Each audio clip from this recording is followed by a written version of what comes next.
Hi friends, आज से मैं अपने इस यूट्यूब चैनल में एक नया सेगमेंट स्टार्ट करने वाली हूँ जिसका नाम है भूतिया वेडनेसडे। इसमें हम लोग हर वेडनेसडे यानी कि बुधवार को एक हॉरर शॉर्ट स्टोरी डिस्कस करेंगे जो किसी हॉरर जगह या फिर किसी हॉरर कैरेक्टर के ऊपर में होगा। तो चलिए आज की कहानी शुरू करते हैं।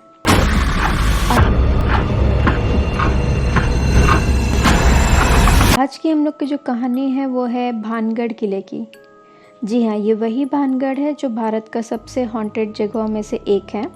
तो भानगढ़ का जो किला है वो राजस्थान के अलवर गांव में स्थित है।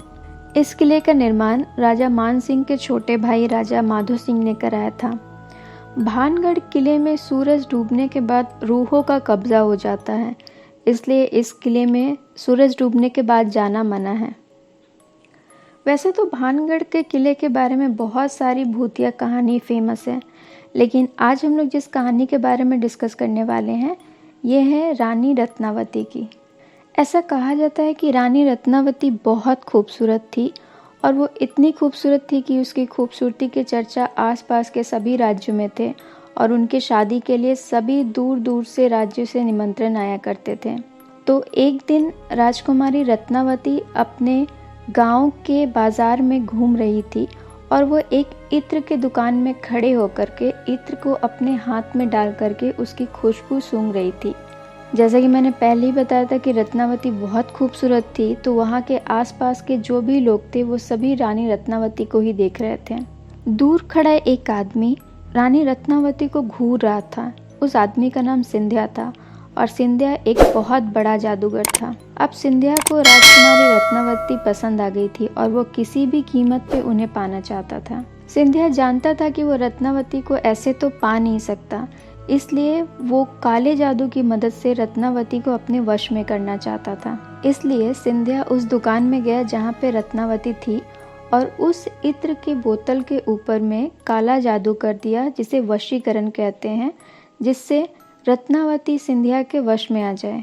पुराने ज़माने में लोग दूसरों को अपने वश में करने के लिए इस जादू का इस्तेमाल करते थे। सिंधिया को जादू करते हुए रत्नावती ने देख लिया था और रत्नावती ने उस बोतल को, यानी जिसमें इत्र था जिस पर उसने काला जादू किया था, उस इत्र की बोतल को उठा करके रत्नावती ने एक पत्थर पे फेंक दिया।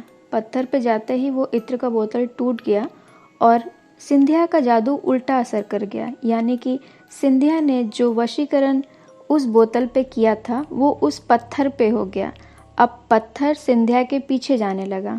वो पत्थर काफ़ी बड़ा था और सिंधिया के पीछे जाने के कारण सिंधिया उस पत्थर के नीचे आकर के मारा गया। लेकिन मरते वक्त सिंधिया ने एक श्राप दे दिया कि उस किले में रहने वाले जितने भी लोग हैं सभी मारे जाएंगे और मरने के बाद उनकी आत्माएं यहीं भटकती रहेगी। क्योंकि सिंधिया एक बहुत बड़ा तांत्रिक था, इसलिए उसका श्राप सच साबित हुआ। उस तांत्रिक के मौत के बाद भानगढ़ और आजमगढ़ के बीच में एक युद्ध हुआ जिसमें भानगढ़ के सारे लोग मारे गए। रत्नावती भी उस श्राप से बच नहीं पाई और उनकी भी मौत हो गई। अब तांत्रिक के श्राप के हिसाब से सभी लोगों की आत्मा उसी किले में भटकती रहती है, इसीलिए उस किले में सूरज डूबने के बाद जाना मना है। तो यहीं पे आज की कहानी ख़त्म हुई। आपको आज की कहानी कैसी लगी मुझे कमेंट करके ज़रूर बताइएगा। अगर आपने अभी तक मेरे चैनल को सब्सक्राइब नहीं किया है तो प्लीज़ मेरे चैनल को सब्सक्राइब कर लीजिए, और अगर आपको ये वीडियो पसंद आया हो तो प्लीज़ इसे लाइक कीजिए और अपने फ्रेंड्स के साथ शेयर कीजिए। अब हम लोग मिलेंगे नेक्स्ट वीडियो में, तब तक के लिए बाय बाय।